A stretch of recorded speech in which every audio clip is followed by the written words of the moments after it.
My view, speaking of races, is I vote to get rid of Monaco altogether. Yes. Or What's up, everybody? Welcome to the Smoking Tire Podcast. Today's episode is brought to you, as always, by Off the Record. We love Off the Record. If you go on road trips, if you drive for a living, if you just drive, if you like driving, you need to have Off the Record in your pocket and ready to go. You want to download that Off the Record app and use code TSTPOD, or you want to go to offtherecord.com/TST and make an account, because what Off the Record does is they're working in the background. They're there for you when you need them. If you get pulled over for a moving violation of any kind, you get a ticket, you need Off the Record to fight that ticket for you. They'll set you up with a qualified attorney in the jurisdiction where you got that ticket. They'll fight that ticket. They'll go to court. They'll talk to the prosecutor. And then odds are pretty good that you will get an email or a text saying, hey, your case has been dismissed. That's what they've done for me a whole bunch of times, and it's what they've done for a whole bunch of you folks out there too, because I get emails all the time talking about how Off the Record took real good care of these folks. So download that Off the Record app for iOS and Android. Use code TSTPOD, that's TSTPOD, or go to offtherecord.com/TST and you'll get 10% off all legal services booked through Off the Record. All right, folks, I have been waiting to do this one. Peter Attia is in studio, and Peter is a world-renowned doctor, author, and podcaster. His book, Outlive the Science and Art of Longevity, is on shelves now, and his incredibly popular podcast, The Drive with Peter Attia, takes deep dives into health and physiology and provides important tips about how to not just extend your life, but also extend your health into old age. And this is all great stuff, but that's not why Peter's here today. You see, Peter loves cars, and he is a Formula One nerd. He's an open wheel racing nerd. He has great taste in sports cars. And even if you listen to his, medicine focused podcast, there are all kinds of side trips that he takes into the world of cars. And so I wanted to give him a little break from talking about medicine and talk to him on the mic about cars for an hour. So you should definitely go listen to his show. And we do cover some medicine stuff on this show, but it was a real treat to have him. And let's do an hour of radio with Peter Attia on the Smoking Tire Podcast. All right. Well, welcome. Here we are. It's the thing. How to fucking live forever, right? Let's fucking go. Are you going to live forever? no. Okay. No, Now that that's out of the way, what else is there to talk about? Do people, okay. First things first, I have to thank you so much for helping with when Hannah was sick. We never met. I cold emailed you, and you were not only helpful in recommending the person that ended up being her doctor, but you then without asking or anything, followed up multiple times. It was so nice of you, and I really appreciate it. Oh, my pleasure. I'm glad she's feeling better. Typhus is a weird disease. Really, really weird. And the LA Department of Health followed up this week to ask her about all kinds of stuff. Yeah, ask her how many doctors did she see before getting a diagnosis, all this kinds of interesting things. And my wife is in the research business, so she was more than happy to answer their questions. Yeah. But cured, turns out. But I guess it's scary. It's less than 100 people a year in America get this disease, which is a really strange thing. Yeah, and to think what the frequency of that would have been 100 years ago. I know. It's like a pirate disease. Yeah. Fleas? What the fuck? Yeah. And the cat is thriving as well. So there's that. I first heard about you because someone was like, hey, have you heard of this guy, Peter Attia? He's a doctor. He's got this podcast, but he also knows a suspiciously huge amount about cars and racing and Formula One. And you're wearing a Senna hat. You're wearing a Speedmaster. You drive these analog cars. So what is the intersection of doctoring and your job? Your podcast is called The Drive. That can't be a coincidence. Right. So what is the intersection combination of analog cars, motorsports, and what you do for a living, or is that your escape from it? Yeah, I think it's just, I think cars and driving would be a passion of mine regardless of what I did for a living. And I'd have to do something for a living because I would never be good enough to make a living driving. Well, yeah. You can if you want to make a living driving, which we are fortunate enough to do, you have to work like medical resident hours to make like terrible money. Or you could just get really rich doing something else and then play with cars. Most people go that route. Yeah. So, the podcast is called The Drive. And it's funny. People always say, is that because you're so driven? And I'm like, no, that never even occurred to me. It's called The Drive because of the idea of like going for a drive. Like if we could go for a drive and the drive would be the journey. Like I think that's hard for people who don't love cars to understand, because for many people, when you drive, there's a purpose to the drive. I'm going from point A to point B.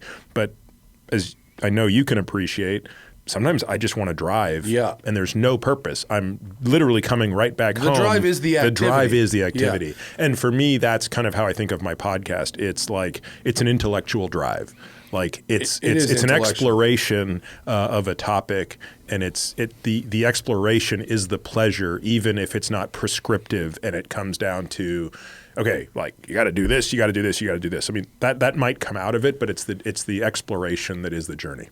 The ones I've listened to, it's crazy because you are obviously incredibly smart and experienced in your field of medicine, but then you're interviewing people that are even further into that.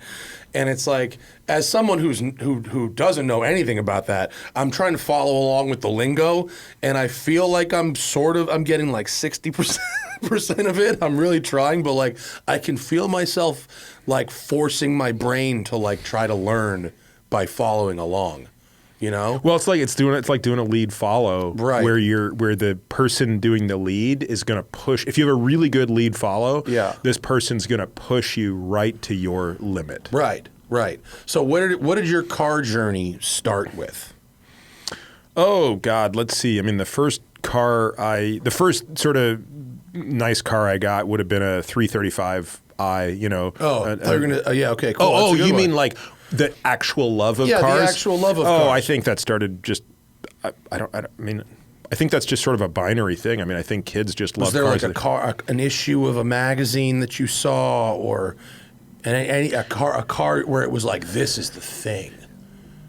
I don't know. Maybe 5 miles from my house when I was growing up, there was this cool body shop that occasionally had nice cars. Like, like they had a lot of jalopies, but occasionally they'd have a 911. Yeah. So like that was probably like the first nice car I ever saw as a young kid. And then as a youngster, there were really only kind of two posters I had on my wall. Two types of posters. I had posters of boxers and I had posters of cars. Okay. And what were the poster cars? Oh, I at the time was obsessed with the Lamborghini Countach. Of course. Like we were just talking about that a minute ago. So, would like, even when I was a little kid, I would write stories about them, and I would make up my own versions of cars that were basically just rip-offs of the Countach. I would, I was like, but it's really different because, it's like. When you're a kid, like every car starts and ends with Countach. Yeah, for sure. I had a really good friend in high school, probably my best friend, and his dad happened to be, the only person I knew who had cars. And he liked two things, right? Which was 60s Detroit and Ferraris. Okay. Good place. So not a bad intersection. It was like first time I got to see nice cars. And then amazingly, and I still to this day don't know why he did this, he would actually let me and my knucklehead friend drive some of these cars. So when I was in high school, I got to drive like a ZR1. Yeah. I got to drive a Testarossa. And looking back on it, if you're that guy now, are you letting the kid drive the Testarossa? No, not a chance. I had some people that let me drive very, very nice cars when I was very, very young based on showing appreciation for them. And 42-year-old me, I don't think I'm doing that. No way. And by the way, it's not just that we just drove them. Like, we're going to tour on the block. Like, I grew up in Toronto. Now, Toronto is a huge city, and it has this massive freeway that runs through the middle of it called the 401. Elevated, right? No, it's not elevated. It's just, but it's, it's like a 8-lane by 8-lane. Okay. So it's a huge, massive thing, and it runs the entire length of the city. Toronto's a short, wide city. So it's probably 25 miles long. So what we would do is we would drive the 401 in one of those cars, getting on every on-ramp and off-ramp and coming to a full stop at every on-ramp and just ripping on and then exiting and That's then hilarious. ripping on and then just doing like... Oh my God, your breadcrumbs would look like it would look like crochet. That was crazy. disproportionate tire wear. Poor clutches. Yes. Were you the responsible kids? Like, did the owner do this because he trusted you and, your other friend, or did he just wanted to share the love? Like, I have no idea. I mean, there were certain cars we never got to touch, like the Shelby. We never got to touch, right? I mean, nobody. A Cobra. Yeah, Shelby Cobra. Yeah. A 17-year-old is 100% crashing and dying in a Shelby Cobra. Yeah, and truthfully, like I feel really grateful that.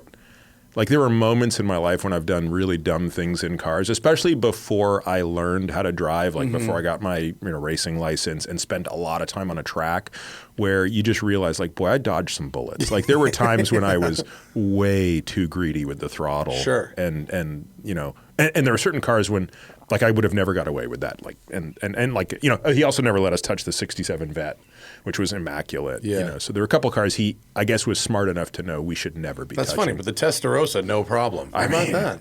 Yeah. How about that? Long gearing. it know. turns and stops better. Yeah, probably, right? Testarossas are great to drive, actually. I've never driven one since. Really? Yeah, and I've never driven a Countach. Is your memory of it being good to drive? Yeah, you know what my memory is, though, Matt, is that the ZR1 was way better. So I think if you were doing a magazine test in 1990, you might come to that conclusion, but time would tell a different story. Yes. I remember having this discussion several years later, and it was like comparing a Rolex to a Timex. Yeah. Right, which is, yes, technically the Timex keeps better time than the Rolex. But that's not why we're buying a watch today. And technically, the ZR1 of that generation, what was that, a C5? 4. So C4 ZR1 outperformed the Testarossa on every single metric. Which was its entire reason for being. That's right. What in Detroit, they said, here's your benchmark. Yep. Go out and do it. And it did. Yep. It did. But the visceral experience is different. But there's a reason a Testarossa is $300,000 today and a ZR1 is $30,000. I mean, but they are cool though. Not to shit on a C4 ZR1. Those things go stop and turn better than. I want to get the C8 ZR1. It's going to be rad. Yeah. Have you driven the Z06? I have one. Yeah. Oh, you do? A C8? Do you love it? Love it.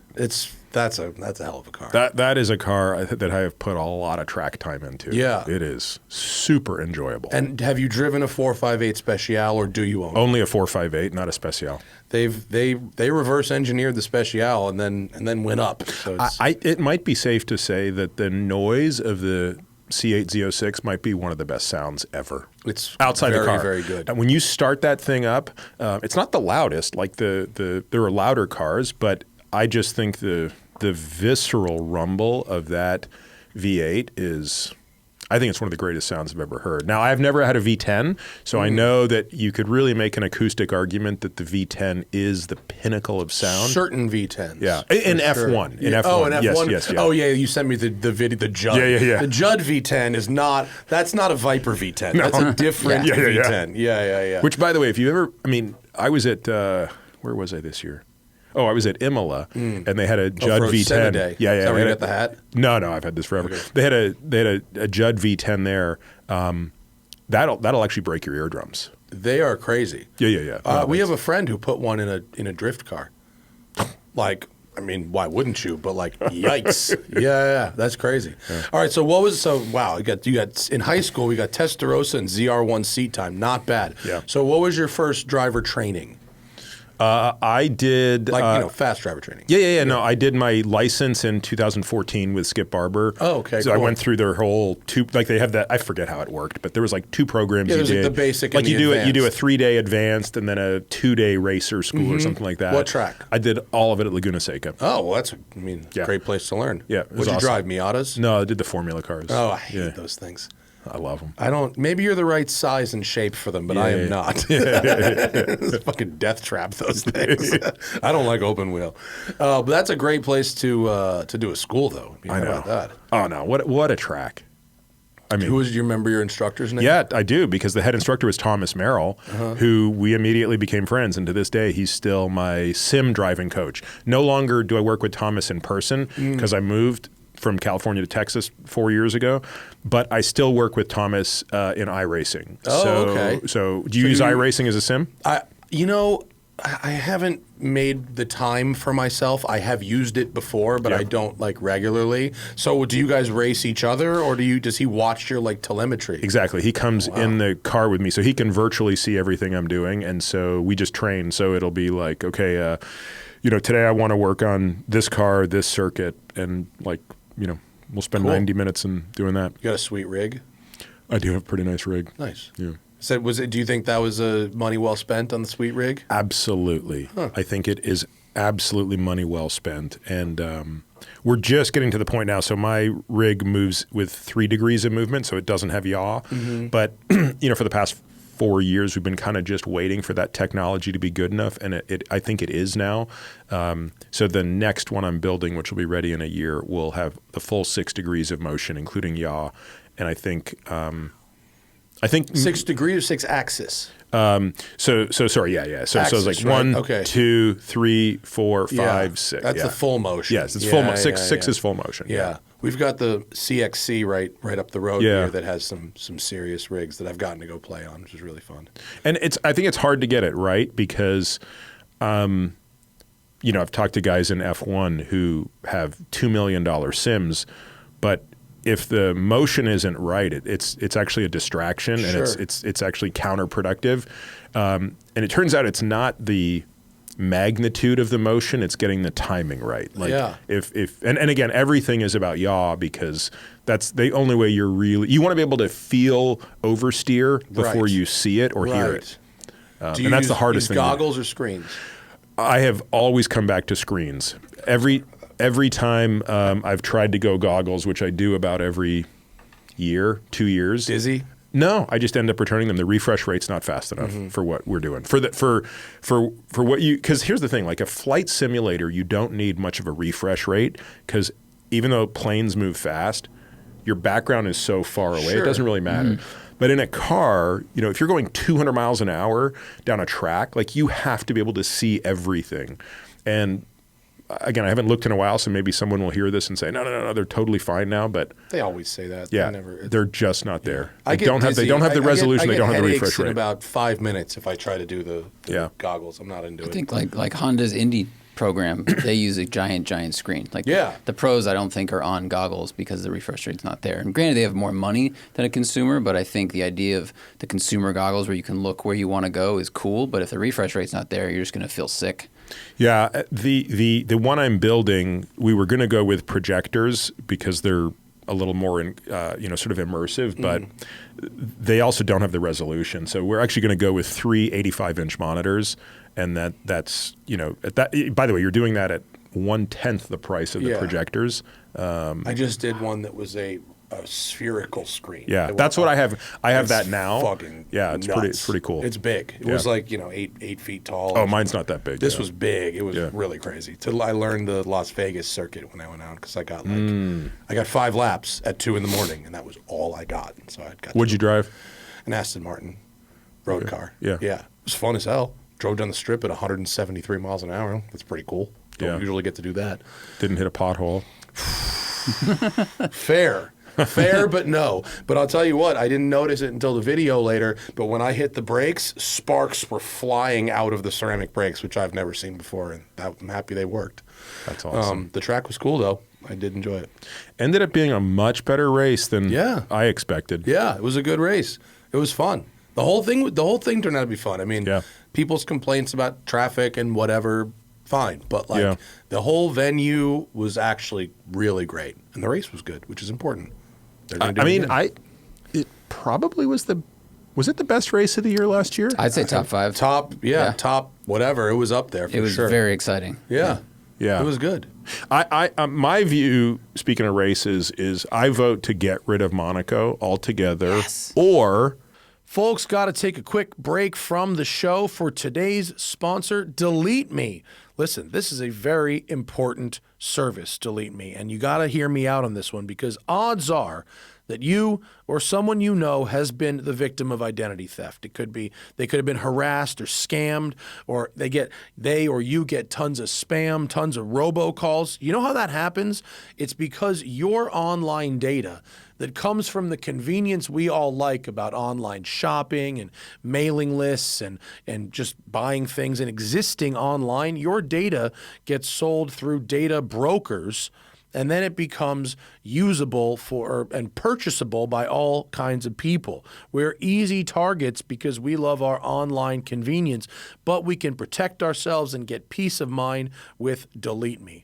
There is so much of your personal data on the internet for people to see. Your name, contact info, social security number, home address, and even information about your family members. It's all being compiled by data brokers and openly sold online.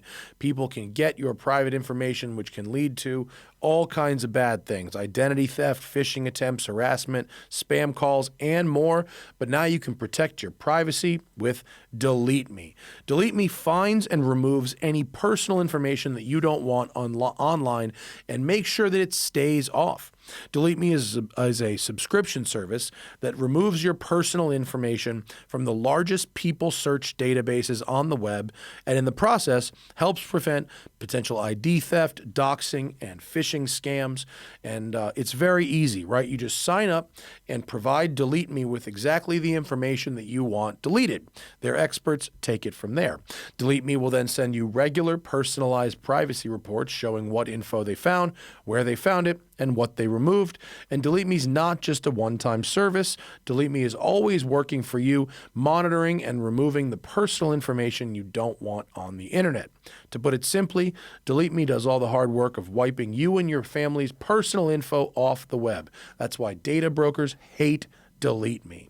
Take control of your data and keep your private life private by signing up for Delete Me, now at a special discount for our listeners. Today, get 20% off your Delete Me plan when you go to joindeleteme.com/tire and then use promo code TIRE at checkout. The only way to get 20% off is to go to joindeleteme.com/tire and then enter code TIRE at checkout. That's joindeleteme.com/tire, code TIRE. All right, now back to the show. I vote to get rid of Monaco altogether, Yes. or so two options. One is we end it after qualifying. So you go through qualifying, and then if it's a sunny day on Sunday, you either don't do the race or you spray water on the circuit. And I love that idea. But those are the only two options. Water we truck. should never, ever, ever again run Monaco in the love that drive. idea. I've been saying this for 5 years. Like, I can't stand that race.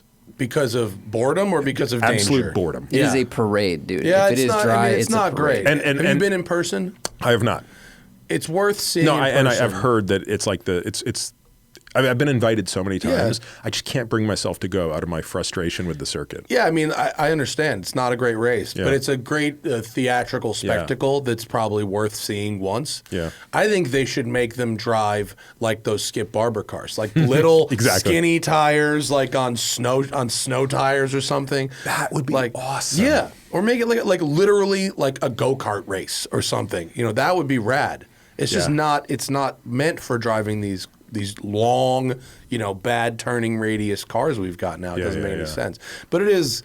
I mean, you've never seen prostitutes like this. Like ever. This is the World Series of prostitution is going on in Monaco. It's their for that GP race. also. It's fucking crazy. It's worth seeing. Not to be missed. Sugar daddy Olympians are there. It's crazy.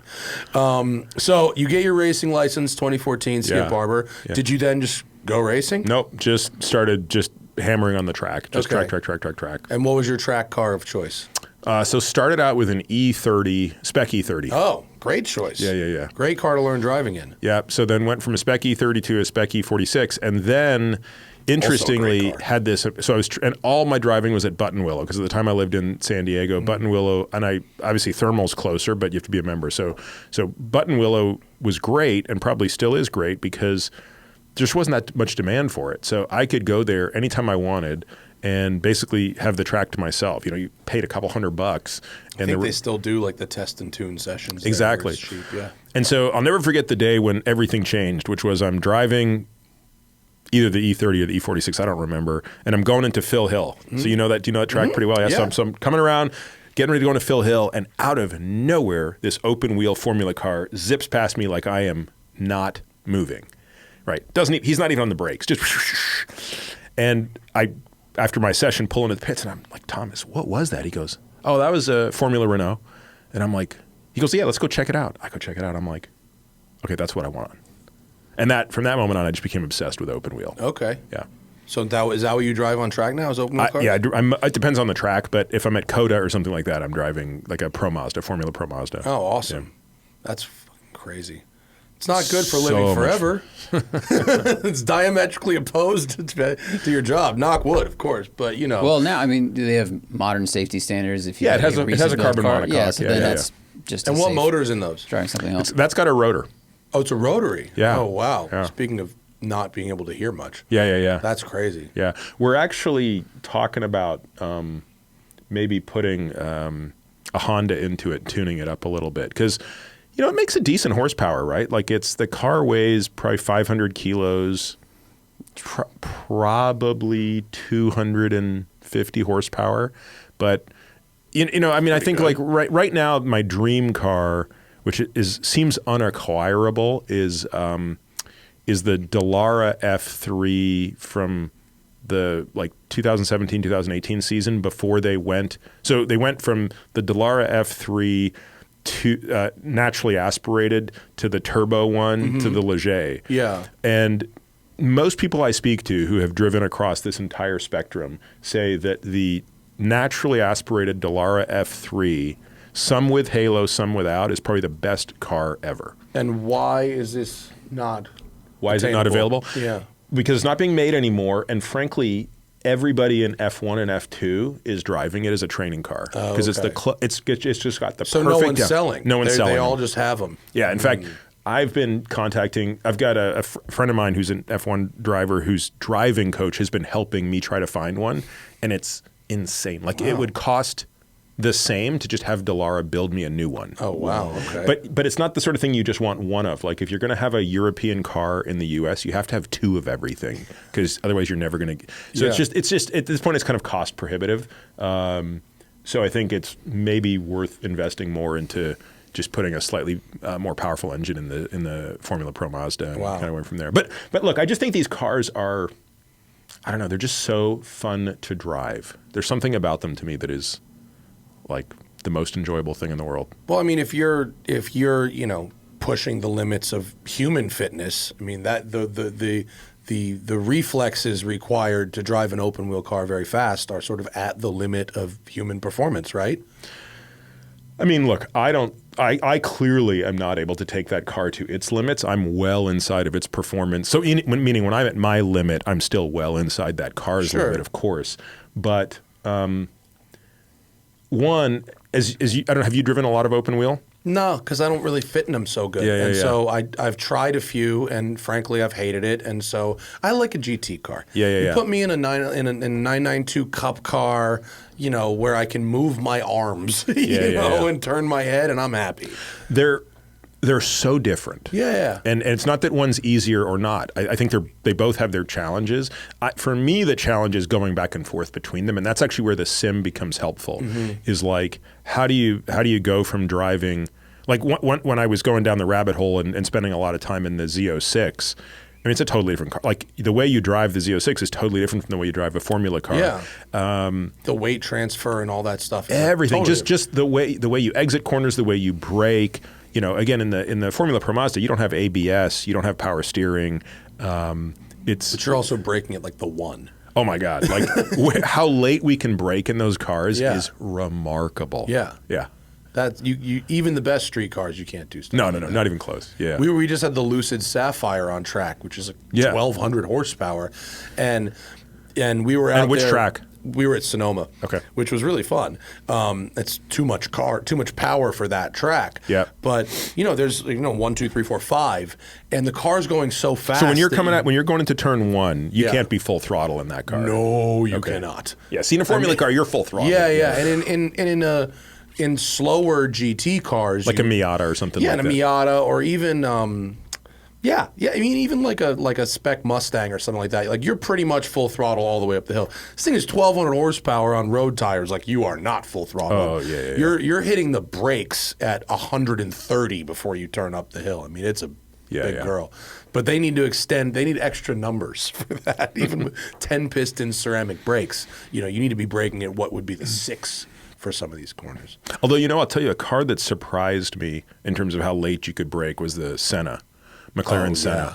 Well, that's what it does. Yeah. Like, the braking on that car is That's a very exceptional extreme for a street car. Yeah, for yeah, a quote unquote street car. It's a street car. We drove it. We reviewed it on the street. It was very tiring. But have you done a 765? No.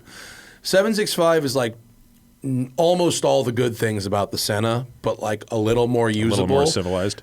Yeah, but like only just. Have you driven the GTR Senna or just the street one? Just the street one. Yeah, I haven't done the race car one. Did you do the Nope, GTR one? no. Yeah. Just the street one is a lot. Yeah. That is a lot of car. But I love what McLaren's doing. I'm going to Pebble Beach with McLaren, so shout out to them. Artura Spider, be all right.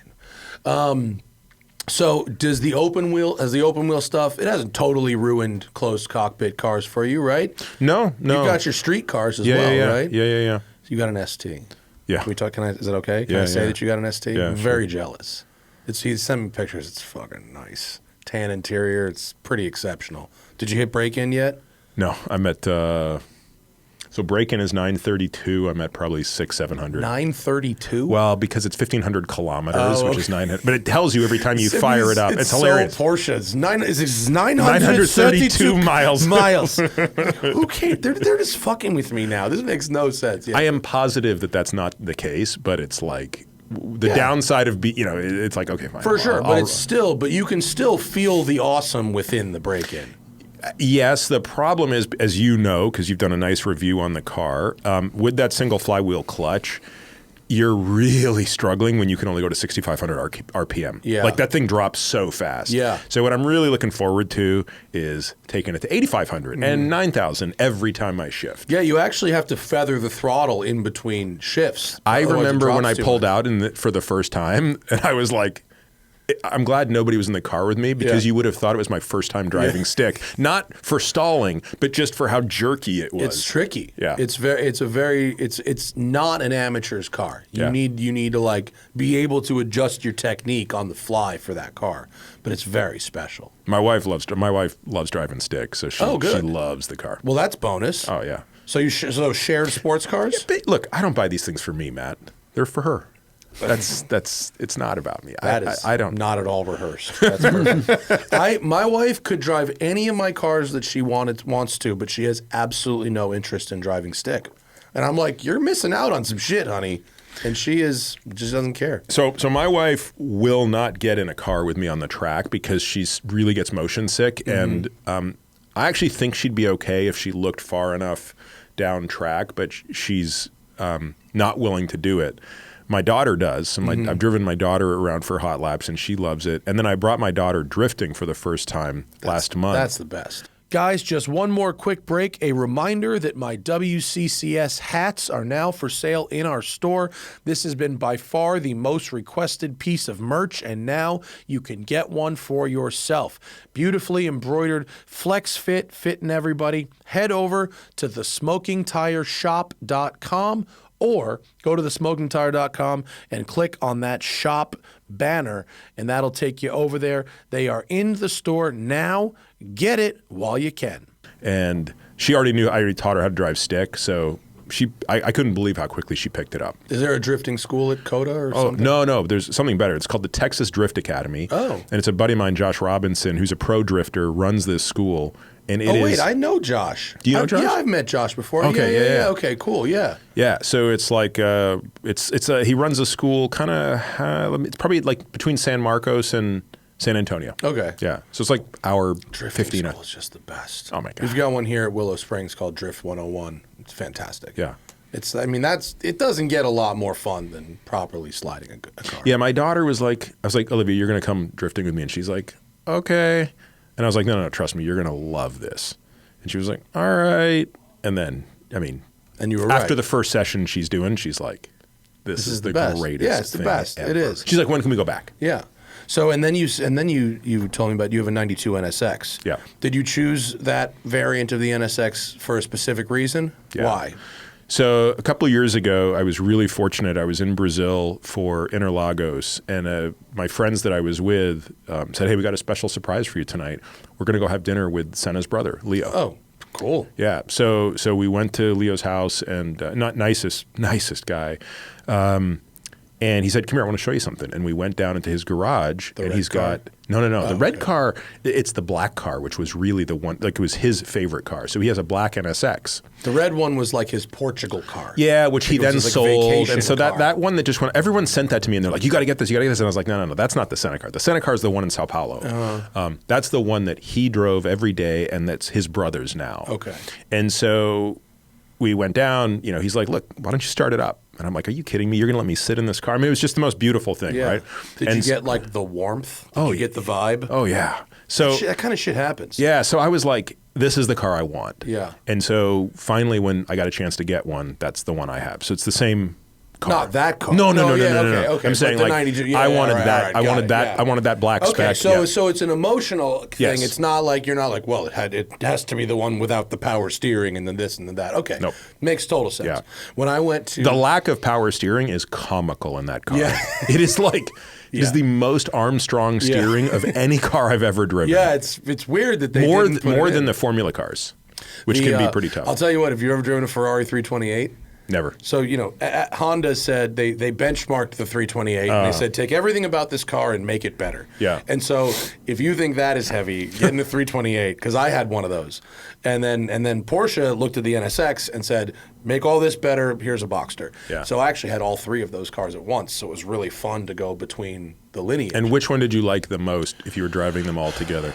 I mean, you saw my Boxster. It's batshit. It's not a regular one. Yeah. And so they each have their own thing. The Ferrari was great because it really felt like an old Ferrari, but it was just modern enough to work properly.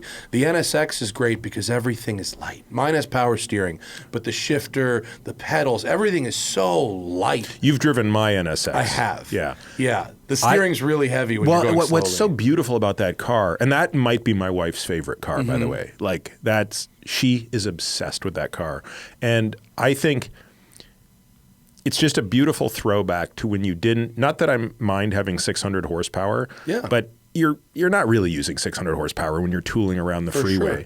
But you are using the 275 horsepower of that beautiful, naturally aspirated V6. Yeah. And it's just like it screams.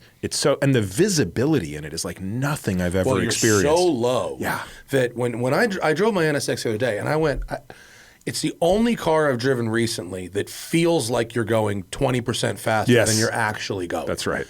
I'm going, am I doing like 170? What the fuck? Like, if you wanna wake that car up just a hint more, you can do a final diff, a short gear. Oh, really? In that car, and it'll hurt your fuel economy a little bit, but it'll wake it up a little bit. Interesting. Yeah. It's a good move, and it won't affect your reliability. Yeah. I love my NSX. Great car to cruise around in, and then the Porsche is just perfect. Yeah. And mine is nuts. But you're diehard with these sort of engagement. That's what you're about. What's your daily? A Raptor. Very Texas of Yes. you. Yeah. You're issued one when you moved to Yeah, Austin. Texas right? Prius. Yeah. No, but I drive all of those cars. Like I consider them all my dailies. The only reason I would say I probably would call the Raptor my daily is it's the only thing I have that's not a two-seater. Right. So every one of my cars is a two-seater except the Raptor. So if I'm taking my kids somewhere, if I'm going to the grocery store, I kind of, unless I'm just picking up something little, I'm going to be driving that. Yeah, you need it. Yeah. Yeah, my wife and I got to a point like 3 years ago where we had 6 cars and all of them were 2-seaters, and we're like, I think this is stupid. Probably need something else. So, all right, let's. You're clearly your credentials are your car credentials are beyond reproach. How you sent me photos a couple weeks ago of you're at Senna's memorial with Sebastian Vettel. How does this happen? I didn't know I sent you photos of that. Oh, maybe you just saw them on social media. Maybe I just saw them on social media. Yeah, so this past year at Imola was the 30th anniversary of Senna's death. So this was a race I was always going to go to. I'd never been to Imola for a race. I had been there on the 25th anniversary of his death. I went to Imola, which was my first time seeing Tamburello. You're very committed to the Senna thing. Yeah, look, my youngest son's named Ayrton. Okay, so you are fully committed, 100%. Yeah. But I wanted to go see the race, right? And then a couple months before, I was saying to Sebastian, who lives in Switzerland, hey man, like I'm going to be in Switzerland before I go to Italy, and he's like, yeah, I think I'm actually going to go as well, and I might drive my Senna car. He has an MP4 8. Mm-hmm. We saw him drive it at Goodwood last year. That's right. We were at Goodwood last year when he drove it.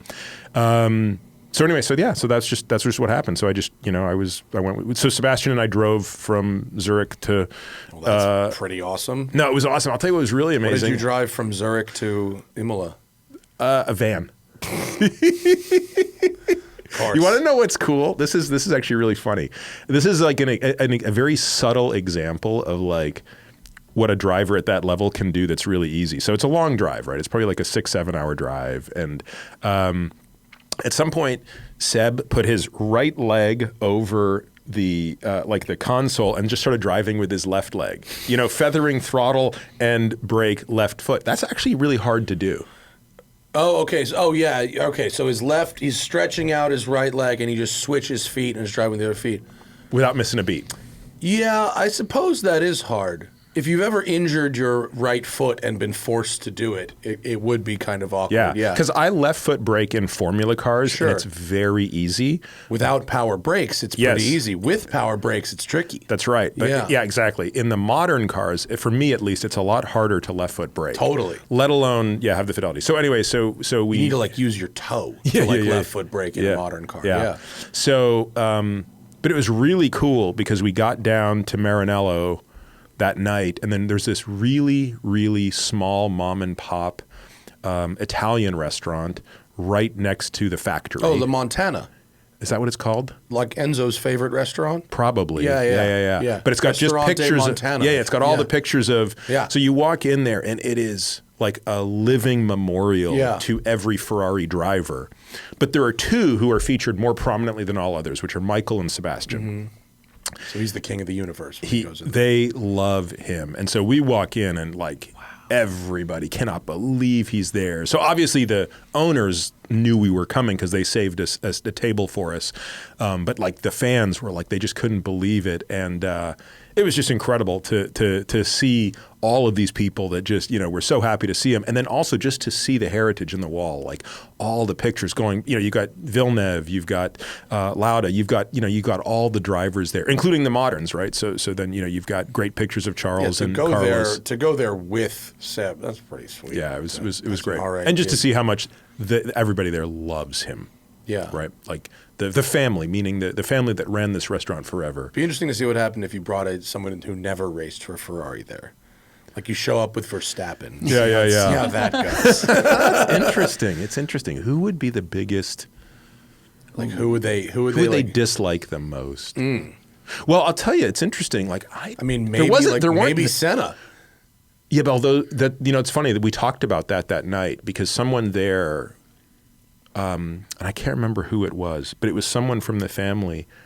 We were talking about Senna, which is why we were there for and they said, I think they were saying that Senna had dinner there shortly before his death. Because remember, he died that weekend. Yeah. And they said that there was talks that he was so unhappy with the Williams that he was negotiating to come to Ferrari the next year. Oh, yeah. So there was some discussion about that, which I'd read that before. Mm-hmm. my view is, had he not died, that car would have been. He would have won the championship that year for sure. If they had a couple more, if they could figure out the car, because he won races in the car.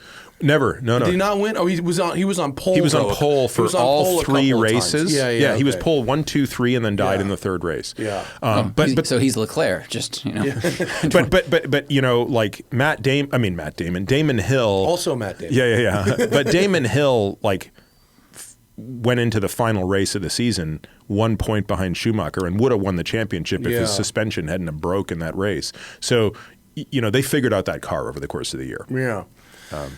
What a crazy thing to get to go there with Seb, though. Yeah, it was great. He seems like pretty mellow and he's an amazing guy. Like, I feel really fortunate to call him a really close friend, and he's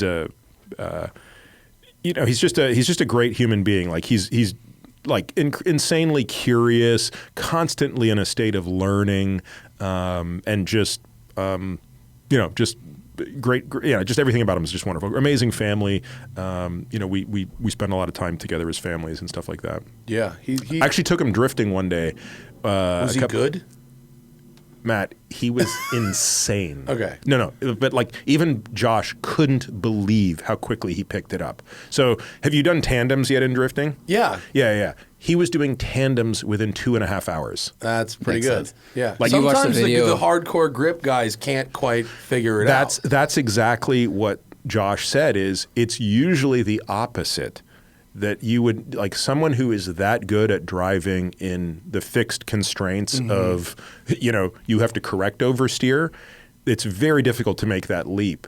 But, I think the F1 guys, and the only other example is, like, Verstappen went and did a thing with Mad Mike Widett, like, 6 months ago, drifting his crazy RX-7 or RX-8. And it was like, in half an hour, he's like, oh, okay, and then just perfect figure eights everything. I think Lewis can drift pretty well. Lewis did a thing with Harris years ago in E63 Estates, just like tandem 120-mile-an-hour drifts on the road course. So I think the F1 guys probably have so much control because sometimes they have to be over that limit a little bit and play with it. But I think, it probably comes down to, like, if you're able to – if you have a really good sense of feel versus – because I've also seen some F1 guys who can't do it very well. Yeah. Which is to say they're better than – I would be, like at the same level, of course. For sure. But their brain is so focused on grip that when there's, it's just not in that pipeline. Yeah. Yeah. That's so cool. And that's why I think, for example, my daughter picked it up so quickly. Like, and I remember wondering, is this going to be, she barely knows how to drive. She doesn't have her license yet, right? She's like 15, right? And so I was like, I wonder what this is going to be like for her. But I think it'll be fun. But I think when you have no constraints, she just immediately had no problem doing donuts and drifting and, doing the whole thing. She doesn't have the muscle memory of catch this slide. Yeah, Slide's a problem. She doesn't know what oversteer is. She doesn't know what understeer. She doesn't know any of that stuff. She just knows, okay, push the clutch, turn the thing, e-brake, and I'm going to learn how much throttle is too much and how much is too little. There's a lesson in that. Yeah, we do overthink it. Take your kids drifting before they have their license. That's the move. Yeah, that is the move. I should do that. So, do you meet these drivers through being a doctor and helping them with fitness, or is it just as a racing fan that has a platform and gets you a little extra access? So I met Seb, I think, in 2017 at COTA, and I just happened to be in the pit because of another fellow that invited me who has become a good friend and colleague now. His name is Luke Bennett. And so he had invited me. I think I did a podcast with one of his colleagues at the time, and they were like, hey, and this is before I even lived in Austin, they're like, hey, if you come on out to Austin to F1, which was like, yeah, easy, no problem. I'm there anyway. And this was back, pre-COVID, getting pit passes was pretty easy. It got a lot harder in 2020. So I was in the paddock that whole weekend, and I met Seb's trainer. And he's a perfect fit for Seb because all the trainers are actually really good. Like, a lot of these guys are very intelligent, cerebral, and they have to kind of be able to manage physical training, the nutrition, and the psychology. Like they're really very well-rounded PTs. They're called physiotherapists typically, right?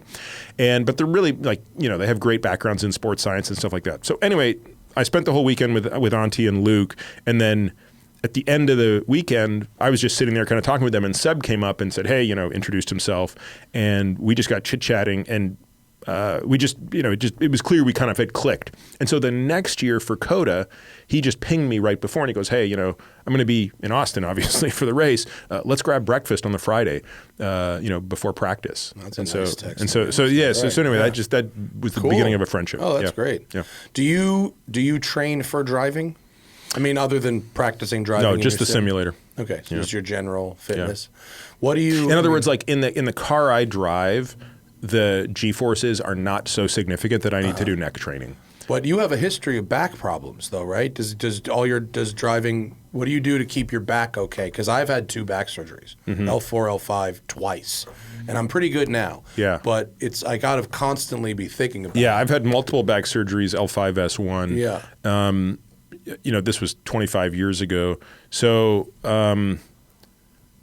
truthfully, I do so much of my training everything I'm doing is about my back health, anyway. So it's nothing I do specifically for being in the car. Now, that doesn't mean that if I wasn't in a brutal accident, I'm sure I would be more susceptible to an injury than someone who'd never experienced anything. Yeah. Although it might not be the case, because I also think that, like, if you look at an MRI of my spine, it's awful. Like, it really looks horrible for someone who's not in pain. Yeah. Like I don't behave as though I have the injuries that I've had. And I do think you have a chicane. yeah, exactly. But I also think that we can overcome a lot of the issues there by building up the musculature, both on the inner and outer side. So on the inner side, on the inside of the vertebral bodies, you have these psoas muscles, the hip flexors, and on the outside you have the erector spinae muscles. And you just kind of need these muscles to be in balance. But the truth of it is, the muscles around the spine can do a great deal of stabilizing. And there are people I've seen who are in debilitating back pain. You look at their MRIs; they look perfect. But the problem is they have no muscles, right? They have, or the muscles they have are infiltrated with fat. They look like Wagyu. So they just don't have the strength to stabilize it. So, I don't spend too much time worrying about being at risk. I just sort of do the things I do to take care of my back every day. And in terms of like what exercise I'm doing in the weight room and stuff like that. And how often are you experiencing pain? Not in 10 years. Okay. But it took a lot of work. I mean, I'm not like perfectly in shape, but I work out 7 days a week, and I go to PT, and I do a lot of things specifically for my back. Both Zach and I have had back problems from driving so much for 10 years. The whole bit for a long time was drive very uncomfortable car, very long distance. That was like a recurring fucking bit. And my second back surgery was after I drove across the country in a Lotus, which, like, yeah, that's stupid. Why would you do that? But it seemed like a good idea. Interesting. Yeah. So I have a great surgeon, Robert Watkins. Shout out to him here at Marina Spine Center. And I've had no problems since. But it takes constant work. Yeah. Yeah. And sitting is probably the single worst thing I do for my back. So nothing bothers me more than sitting if I sit for really long periods of time. We have these awesome Capisco chairs. Yeah. Recommended by Joe Rogan. Yeah. So, in terms of longevity, and I'd rather talk to you about cars than listen to your podcast about longevity. But me too. I'd rather talk about cars. Well, we any can. day of the week. But is there something good about driving for longevity? How about that one? Yeah, look, I think this is maybe a bit of a stretch, but part of longevity is how long you live. That's the sort of obvious part, called lifespan. But a big part of it is health span. And I think most people would actually argue health span matters more than lifespan. So in other words, I've never met anybody who says, like, I want to live to 100 even if I spend the last 20 years in a decrepit state and can't do anything. There's nobody saying that. Most people would say, honestly, like, if you gave me the choice of living to 100 but spending 20 years in a relatively incapacitated state, not necessarily debilitated, but just not able to enjoy myself. Or I'd rather live to 75 and die in my sleep, fit as a fiddle, or have a heart attack in the pool while swimming laps. Most people would actually take that, even though it's a shorter life. That. And so, because I think health span is so valuable, then the question becomes, well, part of health span is enjoyment. And if our enjoyments partly live through our hobbies, whether it's golf or driving or gardening or whatever it is, then that gives us a reason to be physically strong and robust to do those things. And I think when I go through, I do this exercise with my patients and with myself called the centenarian decathlon. So you'll read about this in the book. But the idea is, I think the biggest mistake people make when they're thinking about how to exercise is they don't have enough specificity in what they're doing. And so, if you're an athlete, and that can be anything from an F1 driver to a football player, hockey player, baseball player, whatever, you have to train with specificity. You're not going to be good at something. Like you don't see professional athletes just working out. Everything they're doing is geared towards their sport. And so what I argue, and everything I do is predicated on this idea, is we have to treat life as our sport. Those of us that aren't professional athletes, like, again, since I'm not getting paid to do anything that has to do with my performance physically, I have to focus those efforts on the sport that matters most to me, which is life. And I think the best way to do that is to focus on the last decade of life. Because if you can train to be exceptional in that last decade of life, defining it in very specific terms, by definition, you're going to be exceptional all the way back. So does that mean heart health, flexibility, stability? Is that what we're talking about? No, even more specific. Okay. What are the 10 things that you most want to be able to do in the last decade of your life? And so, again, some of these things are really they sound pretty basic, but like I want to be able to walk up 2 flights of stairs. Bingo. Like that's a great one. Maybe even like walk up 2 flights of stairs carrying a 30-pound, bag over your shoulder or something. Okay, pick a 30-pound kid out of a crib, sit on the floor and get up unassisted. And one of the things I have on my list is I want to be able to drive a car. Manual transmission. Yeah, I want to be able to drive a car at 90% of the speed I can drive it now. We got a real treat in when did we go to Bondurant? Like 2012. 2012. You remember Bob Bondurant? Of course, yeah. Bob Bondurant was 79 and he talked real slow.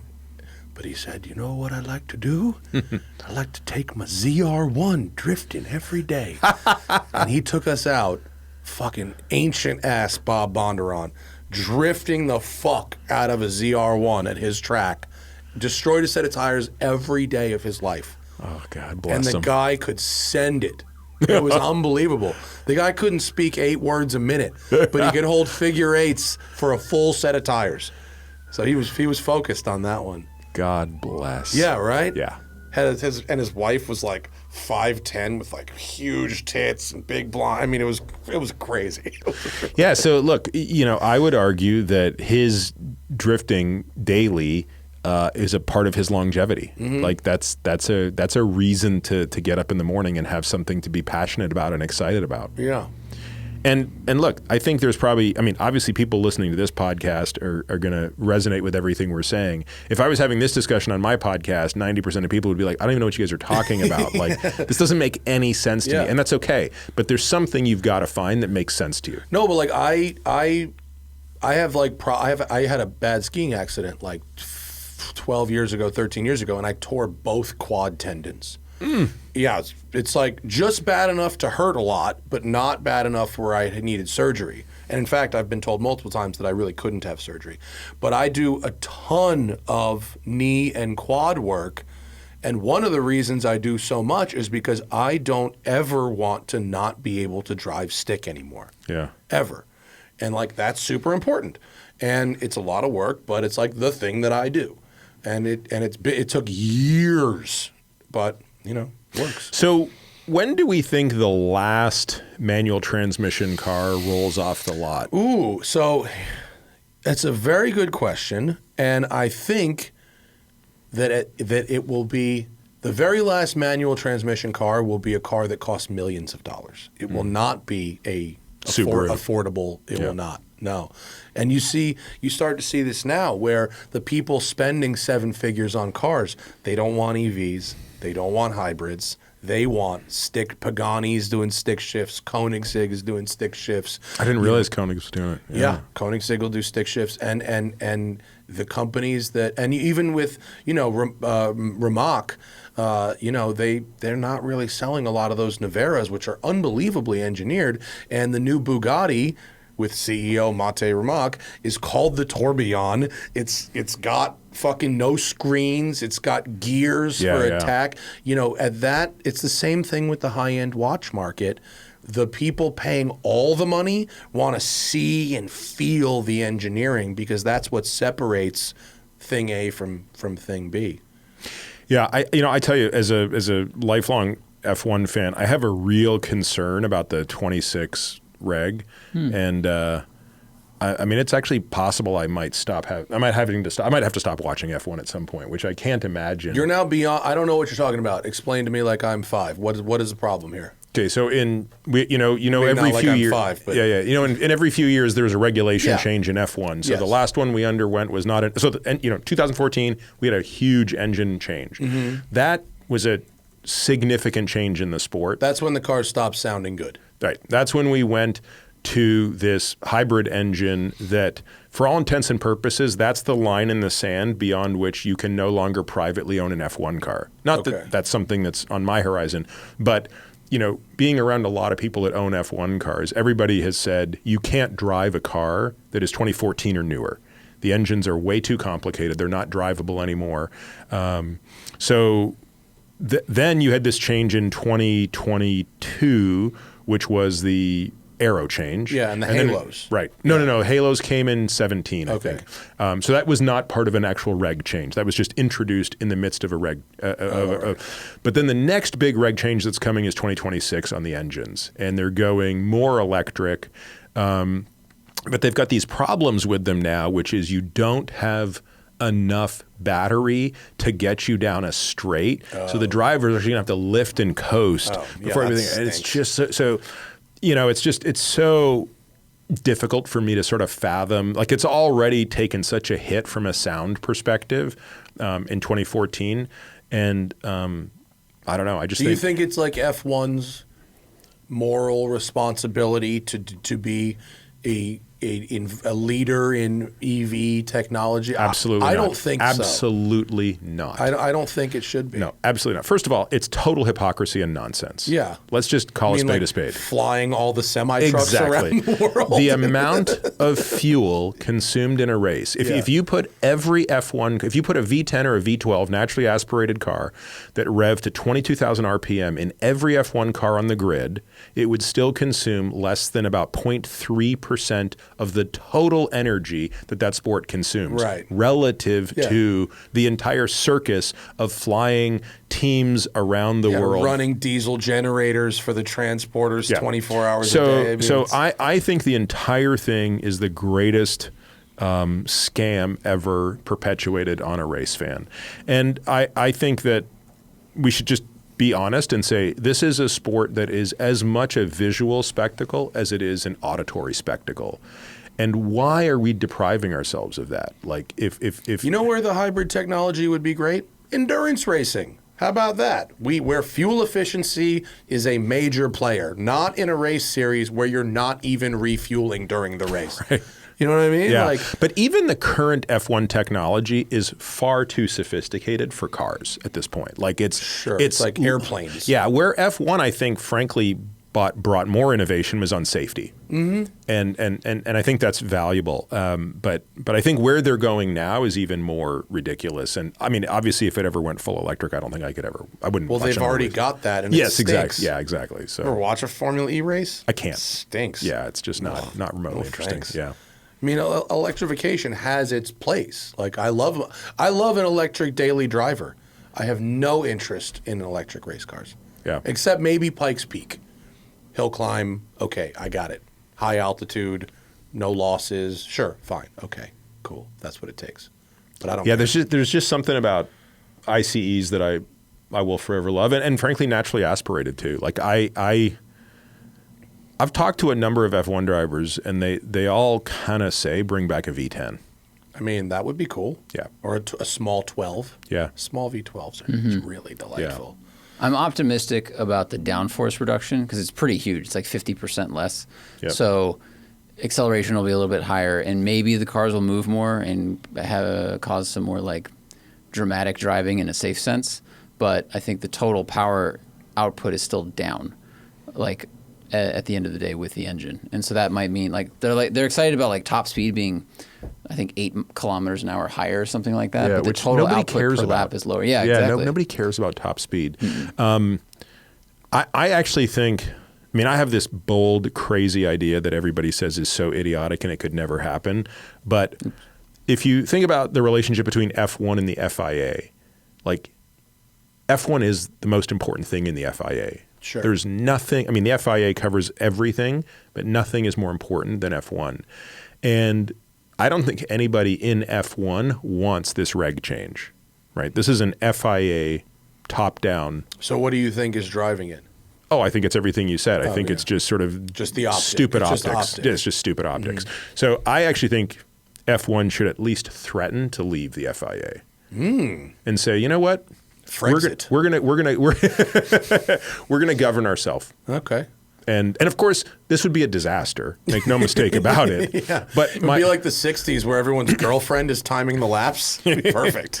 But it's like in that game of chicken, would the FIA cave and say, fine, you guys get a say in your regulations? Yeah, that's a good idea. Did you watch the Braun documentary on Hulu? I have not. I know the It's story very so well, but I good. haven't seen the doc. And I've heard it's I gotta great. go watch Like it. I already gotta knew watch the that. story. I've heard it's Keanu great. Reeves EP'd it and hosted it, and it's like he's not Oh, John yeah, Wick. Jensen's he's in it. Jensen, Of it's course, all he's- about he it. won the It's all title. about Yeah, the yeah, season. yeah. But JB's the homie. Keanu is like so engaged, but it's so did I well forget done, to watch edited, that? produced, everything about it. It's 4 I do episodes. need- I do highly need to see it. recommend Yeah, I got to watch that one. But in that, like the teams at the time were threatening to leave because they weren't getting enough money from Bernie because Bernie was keeping all the money. Yeah. So this would be their second possible mutiny. I'm sorry, did you say Bernie kept all the money? No. Yeah, Believe it or not. dude, he's in the show, Not and Bernie. man, ugh, he's chilling. Like Remember when that guy Bernie does not got fuck around. punched in the face and it was just the greatest thing because someone had to do it? He probably had a lot of people punch a lot of people in the face. He's, Remember when because they punched him and stole his Rolex and he did an ad for Rolex? Remember that? No, I don't even remember this. Dude, type in Bernie Ecclestone Rolex ad. It's his face all fucked up. And they were like, someone beat the shit out of Bernie for his. Does he find it? Mm-hmm. Yeah. It was Rolex, right? Hublot. Oh, Hublot. That hasn't aged well. Yeah. God. The F1 That's King awful. power, right? See what people will do for a Hublot Bernie Ecclestone 2010. Is that fucking crazy? That's nuts. I totally forgot about that is this. a very Bernie, black That's eye. a brutal. I see an opportunity. Good Lord. And for a Hublot.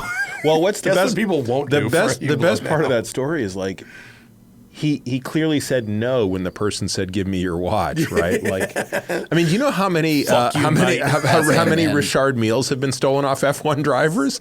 Hasn't Leclerc alone lost 2? I think so, yeah. Lando's lost 2.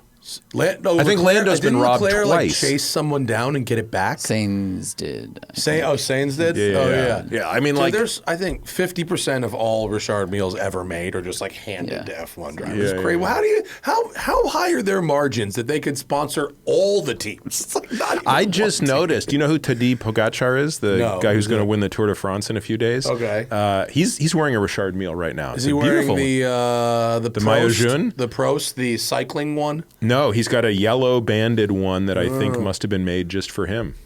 I do like, I mean, you know, it's a very controversial watch company, but I do like that they make watches To be used. with the technical capability to be used specifically for sports where you're not supposed to be wearing your watch. Right, like, actually, the golf is the tennis. most interesting. The Bubba is my favorite of the Richard Mills. I agree. Yeah. Have you ever put one on? Sure have. They're a lot bigger in person than they look in the photos. I put one on, I was like, I don't think so, but they are very cool. Yeah. They're interesting. Yeah. There's a lot of overlap there. All right, I know you have to leave soon because you have another thing you've got to do. But what you got? Unlimited budget, street car, one car. What are we buying? What is For the street. for the street? But maybe, I mean, you could be taken to a track day, but street car. Okay, so this is a complicated question, so I just like to qualify things. you could make a decision where you're buying it purely for the investment value. But I assume you're asking a different question. We're playing with house money. It's you are buying this for the pure bliss of driving it.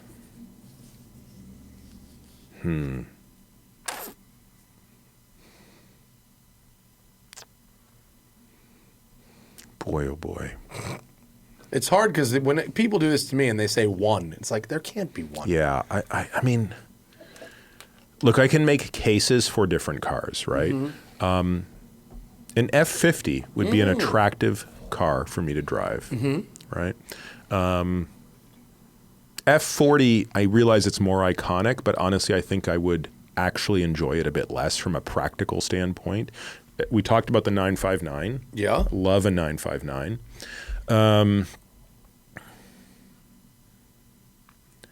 You know, a Senna McLaren is beautiful, but the problem is you're not actually buying that for the street. You're buying that for the track, in which case I'd get the GTR. Like if I was going to get a Senna, I'd get a GTR, and then it would just be a dedicated track car.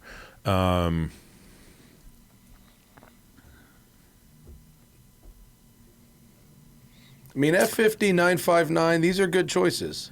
Yeah. Let's think about this a little bit longer. Would I get a LaFerrari would be nice. A P1 would be nice. Okay.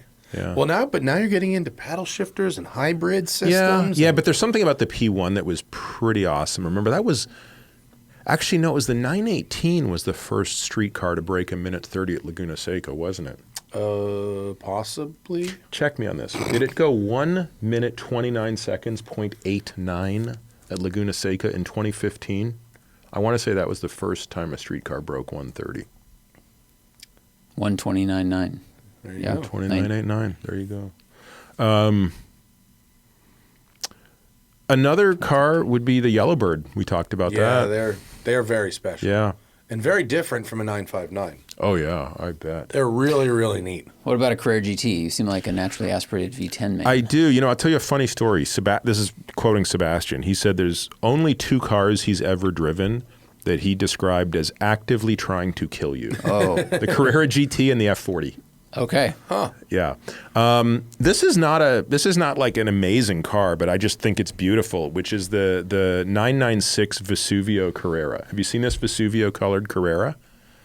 Vesuvio. Vesuvio is the name of the color. Don't know this color. Oh yeah. I'm sure we can find it. It's beautiful. It's a gorgeous purple, and I think it was only in that 996. I like a purple. I'm a big Wait fan of a till you purple. see this. See if you can pull up the Vesuvio. They're What hard color, to find. What is the color on your ST? Yeah, I don't know what it's called actually. Really? It's like a blue. The only Porsche owner to not know the fucking color. No, of no, your I- super props to special. you. What's that? Props Good. to you. Yeah, I was gonna say that makes you. Oh, look at that. Yeah, Okay. look at that. Look yeah, at that's that. nice. Look it's like at that. it's like a deeper purple. Yeah, but it really depends on how the light hits It it. reminds me of the Ford Mistachrome almost a little bit from the Cobras from the 90s. The color shifting. Yeah, exactly. Yeah. I had a bike painted very close look to at this that. color. Yeah, that's nice. Okay. It was called BASF Extreme was the name of the color. Of course it was. And it could literally range from purple to brown to gold, Totally. depending on the light hitting. well, you could have. You could shot. have and that's Porsche, not even an amazing picture that. of it. Like you I've could seen have better Porsche- pictures. Well, that's a noon picture. I bet Yeah. you need a sunset picture. Yeah.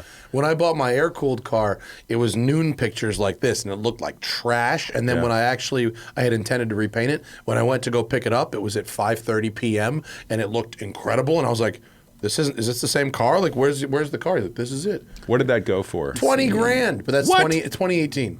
2018, no reserve. Oh, Yeah. that's not the. No, it's not. I was That's just not trying to it. get a better color You could have Porsche paint No, you, paint you a car in this color. the sort of 996 Vesuvios are generally going for. Okay, I'm guessing Vesuvio north of metallic. 200. There you go. Let's see. I'm sure. It's funny. I'm going to leave here today, and I'm going to think of 3 more, and I'm going to email you. I I'm like, will- oh, what about that? I will read them on the next show. Yes, Here's yes. the other 3 he remembered. What about Yeah. you? I mean, I'm so fortunate that I own the Countach because that one is sort of my up here. Money, no object. A Carrera GT would be in there. An F50 also. A Sorry. McLaren So F1. if I said to you, you can have a 959, a Carrera GT, or a 918, you will take the Carrera GT? Yeah, I probably would. I love the 959. I got to drive Porsche's 959 in Germany for 2 hours, and it was unbelievable. very unique experience. But you know what? After 2 hours, it became very normal. It was exceptional in so many ways. Yeah. And if I wanted to get in a car and go 2,000 miles for a weekend with my wife, I mean, it's the right car for that. But I don't want a car that feels too normal in that period of time. I drive my Countach a lot. Of course, it's in a million pieces right now being restored. But before then, I drove my Countach a lot. It never felt normal. And I loved that. And so if it's going to be that kind of thing, tell me about the experience. What is it like? It's very overwhelming. Super analog. Oh yeah, no power steering, but light. It's the car's light. It's 3,200 pounds, and it's 440 horsepower. So a lot of torque, a lot of power, a lot of revs. What is it redline at? 8. Sounds crazy. And 5 liters, right? 5.2. 5.2 for the QV cars. Yep. Really high idle, like 1,400 RPM idles, all the time.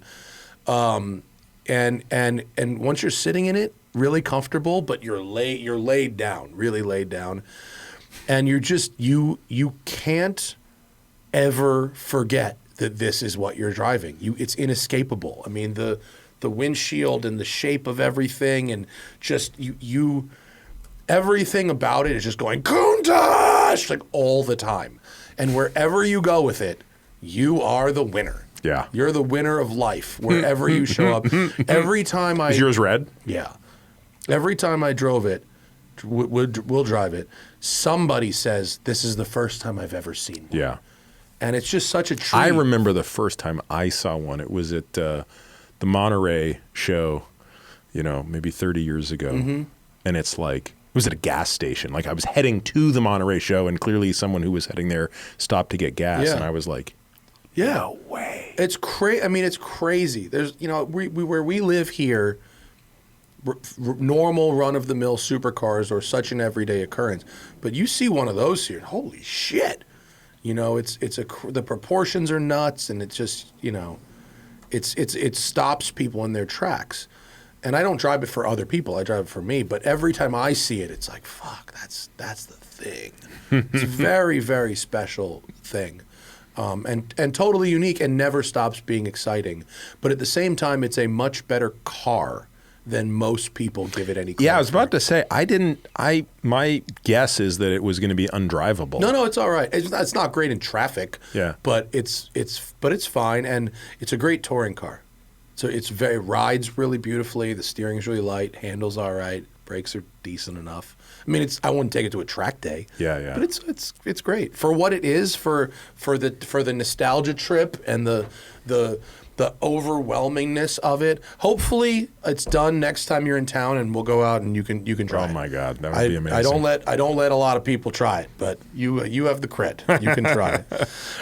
Thank you for coming. We didn't talk much about your job, but you talk about your job all the time. That's right. I can listen to your podcast, The Drive, if I want to live that, or check out your book, Outlive, which everyone should go to their local bookseller and get one for themselves. I can't wait to read this. Thank you for bringing it to me. Thank you so much. And what a pleasure. Thank you again for your help with Hannah. It was a treat.